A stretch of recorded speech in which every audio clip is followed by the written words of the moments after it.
Salah seorang pegawai BUMN di Sumsel harus merugi hingga 2,1 miliar rupiah usai ditipu berbisnis penanaman modal guna pengadaan proyek beras PKH dan perlengkapan komputerisasi SMP Kabupaten Kota seprovinsi Sumatera Selatan oleh oknum calon anggota legislatif di Kabupaten Banyuasin dari Partai P3.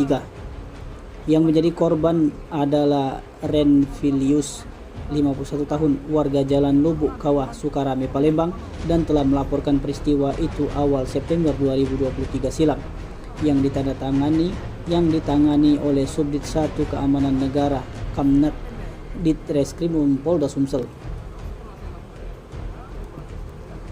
Bukan tanpa sebab, uang senilai 2,1 miliar rupiah itu bukan pribadi miliknya, melainkan kolektif dari rekan kerjanya di salah satu BUMN yang bergerak di bidang perkebunan.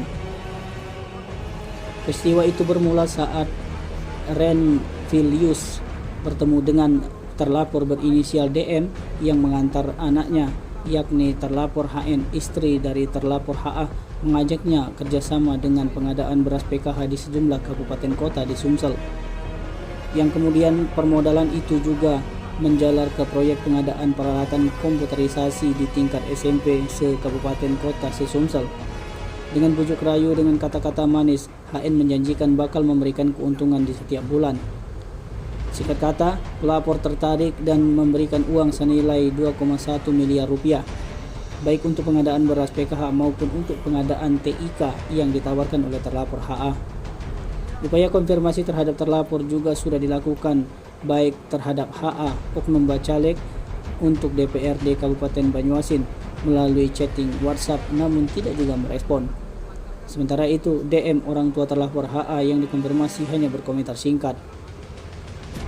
Sementara itu, Kasubdit 1 Kamnat Ditreskrimum Polda Sumsel AKBP Wisdon Arizal saat dikonfirmasi terkait kasus ini menegaskan pihaknya berpatokan dengan surat telegram Kapolri SC dengan nomor ST-11-5-Res-1-24-2023, di mana dalam surat telegram itu menyebut soal penghentian sementara proses hukum terhadap calon legislatif yang dilaporkan dan menunggu hingga berakhirnya masa pemilihan.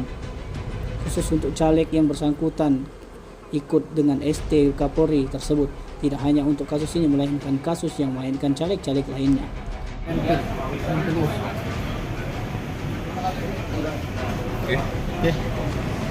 Oke, Pak Renfil, apa nih masalahnya yang kita hadapnya? Seperti apa?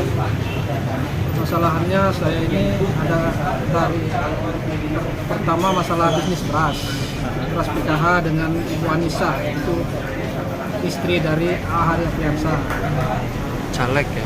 Itu dia, Ahari Apriansa ini adalah caleg dari P3 Banyuasin di Dapil Rantau Bayu. Gimana ini kronologisnya? Kronologisnya pada tanggal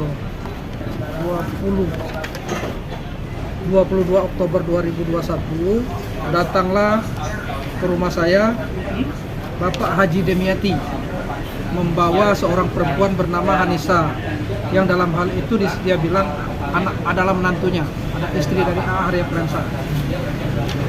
Dia meminta kepada saya, memohon untuk dibantu permodalan pembelian beras PKH untuk proyek program pemerintah di Banyuasin dan Kabupaten Kota. Menurut beliau, menurut dari Pak Haji Demiati ini, Ibu Hanisa ini mendapat kontrak pengadaan beras seluruh kabupaten kota di Sumsel untuk pengadaan beras PKH bantuan pemerintah. Dan sehubungan dengan itu kami saya sebenarnya kalau dengan Pak Haji Demiati dan Bu Anissa ini saya tidak pernah kenal, termasuk pada Ahari Apriansa tidak pernah kenal, hanya itu betul. Pendidikan Sumsel TV melaporkan.